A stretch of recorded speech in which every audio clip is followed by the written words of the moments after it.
이번 시간엔 이평선의 이해, 이평선에 대해 한번 알아보겠습니다. 이동평균선이 무엇인가요? 흔히들 이평선이라고 하죠. 이동평균선은 일정 기간 동안에 주가를 산술평균한 값인 주가 이동평균을 차례로 연결해 만든 선입니다. 이평선은 특정 기간에 종가의 평균을 내서 만든 선인 거예요. 즉 5일은 5일의 평균값, 5일 이동평균선이 이렇게 있다면 5일 동안 평균값을, 종가의 값을 평균으로 나타낸 선인 거예요. 아시겠죠? 10일선은 10일의 평균값을 선으로 만든 것입니다. 사람들의 발자취인 거죠. 이동평균선이 이 사람들의 발자취다. 그 말은 주가가 5일선 위에 있다는 건 5일 동안 매수를 한 사람들의 평균이 수익이란 것이고, 맞죠? 주가가 5일선 밑에 있다는 건 5일 동안 매수를 한 사람들의 평균이 지금 손실을 보고 있다는 것입니다. 아시겠나요? 주가가 20일선 위에 있으면 20일 동안 매수를 한 사람들의 평균이 수익을 보고 있다는 것이고, 주가가 20일선 밑에 있다면 20일 동안 매수를 한 사람들의 평균이 지금 손실을 보고 있다는 것입니다.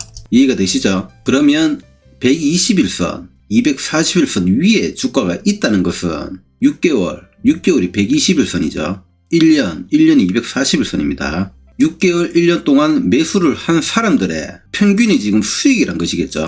1년 동안 산 사람들의 평균이 지금 수익이란 것이에요. 장기평선이 이렇게 있는데 주가가 툭 올라왔다. 1년 동안 매수를 한 사람들의 지금 평균이 지금 수익이란 거예요. 아시겠죠? 주가보다 위에 있는 이평선은 부수고 올라가야 하는 적이라고 했죠. 캔들이 이렇게 있는데 이평선이 이렇게 있다. 막 이렇게 있다. 이렇게 위에 있는 것들은 적이라고 했죠. 밑에 있는 게 내 편이라고 했죠. 주가보다 아래에 있는 이평선은 나를 쳐올려주는 내 편이라고 했습니다. 맞죠? 기억나시죠? 장기평 120에서 240이 가장 강력한 적인 것은 이렇게 역별에서 이렇게 오죠. 이게 240, 이게 120일이라면 캔들이 이렇게 있다면 가장 많이 물려있는 평균값이기 때문입니다. 이 이평선들이 사람들이 가장 물려있는 평균값이란 거예요. 아시겠나요? 이해가 되세요? 240일이 1년이잖아요. 1년선이잖아요. 이 선이 지금 평균값인 거예요. 1년 동안. 그러니까 엄청나게 지금 사람들이 매물대가 많이 있는 거예요. 여기에. 아시겠죠? 평균값이다. 매물대다. 엄청나게 센 매물대다. 이해가 되시죠? 그럼 단기선, 5일선, 10일선, 추세선, 20일선, 중기선, 60일선, 장기선 120, 240이 모여있다면 이걸 수렴이라고 하죠. 수렴. 이렇게 다 모여있다면, 이렇게 모여있다면, 이게 수렴이 되어 있다면 이렇게 1년 전부터 최근까지 매수를 한 사람들의 평균값에 이제 근접을 했다는 것이고, 이평선들이 모여있는데 여기 장기평 두 개를 뚫었다는 것은 1년 동안 매수를 했던 모든 사람들의 평균이 이제는 수익권에 들어왔다는 것입니다. 아시겠나요? 물려있다가 여기를 뚫었다는 것은 수익권에, 이제 평균이 수익권에 들어왔다는 것이에요. 아시겠죠? 지지와 저항에서 저항을 뚫었다는 건 사람들이 많이 물려있던 자리를 뚫은 것이 저항을 돌파를 했다고 하죠. 이렇게 있으면 여기가 엄청 사람들이 많이 물려있을 거 아니에요. 여기를 뚫었을 때 저항을 돌파를 했다고 하죠. 저항을 돌파했다.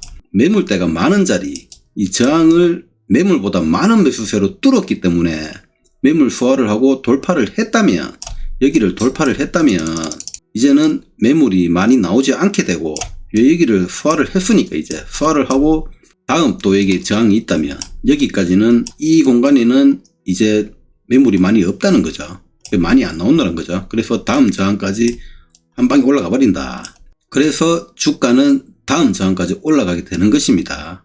이해가 되시죠? 역별에서 이평선이 모여 있는데 한 번에 다 뚫어버리거나 장기평까지 뚫었다면 1년 동안 매수한 사람 중에 물려있는 사람보다 수익을 보고 있는 사람이 많은 자리까지 주가가 올라왔다는 것이고, 이렇게 있다면 이렇게 하나씩 잡아먹고 다 뚫었다. 이 자리가 되었다. 이 자리가. 그러면 물려있는 사람보다 수익을 보고 있는 사람이 많은 자리까지 주가가 올라왔다는 것이고, 이 자리가 이평선들이 모여있는데 한 번에 다 뚫거나 장기평을 강한 매수세로 한 번에 뚫어버린다면 투심이 살아나게 되고 폭등이 시작되거나, 그때부터 폭등이 시작되죠. 큰 상승이 나올 수 있는 것입니다. 장기 이평선의 각도가 중요해요. 이때는 장기 이평선의 각도 막 이렇게 하향인데 이거 뚫었다 올라가면 이렇게 다시 빠진다 이렇게. 자, 그러니까 평평하게 가장 좋다. 평평하게 이거 뚫어버리면 폭등을 합시다. 폭등.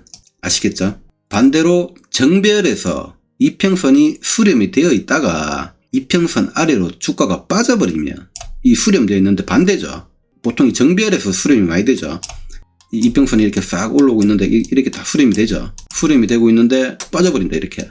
대부분 다 수익이었는데 툭 빠져버리니까 수렴에서 빠져버리니까 평균이 이제 손실을 보게 됐다는 거예요. 투심이 이제 엄청난 매도세가 나오는 거죠. 대부분 손실을 보는 자리로 왔기 때문에 투심이 매도로 돌아서게 되고 폭락이 시작되는 겁니다. 아시겠나요?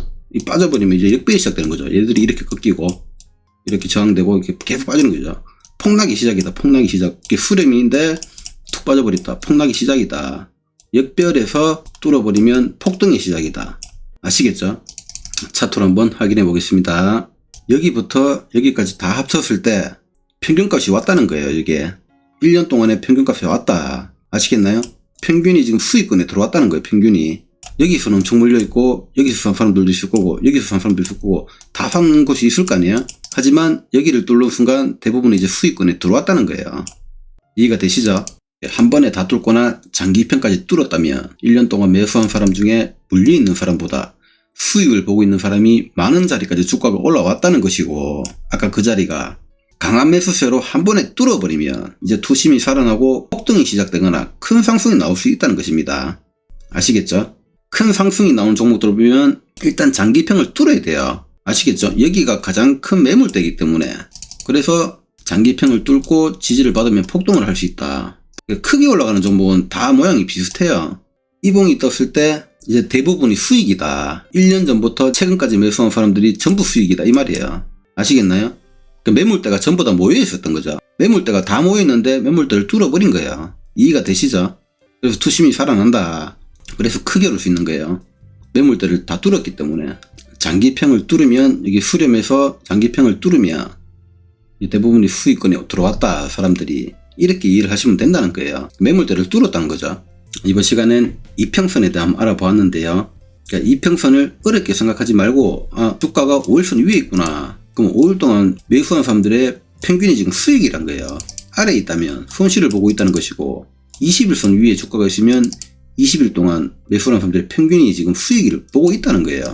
주가가 장기평만이 뚫었다면 1년 동안 매수를 한 사람들이 지금 평균이 지금 수익을 보고 있다는 거예요. 투심이 살아난다 이 말이에요. 가장 강력한 매물대를 뚫었다는 거예요. 아시겠죠? 가장 많이 물려있는 평균값을 뚫어 넣었기 때문에 여기를 뚫어버리면 이제 빡 올라갈 수 있다는 거예요. 이평선은 사람들의 발자취다. 투심이 살아있는지 죽어있는지 이평선들이 가지는 의미를 다시 한번 생각을 해보시길 바랍니다. 영상이 도움이 되셨다면 구독과 좋아요 부탁드립니다.